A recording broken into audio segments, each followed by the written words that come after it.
Bluetooth speaker. Hindi na siya kumakarga. Charge. Saksak natin. Pag kina-charge na to, yan, ayaw na rin kumarga. Galing dito. Ang papalitan natin, itong charging pin niya. Bali dito tayo tututok. Ito, papalitan natin to para ayan, natanggal na natin. Papalitan natin to ng bago. Ito, meron akong bago ito.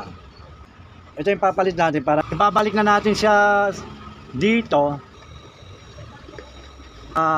Hinang na natin yung gagawin natin ngayon, susubok natin siya.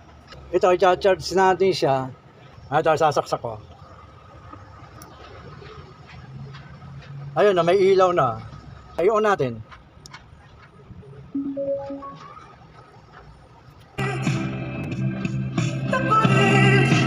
Bluetooth speaker.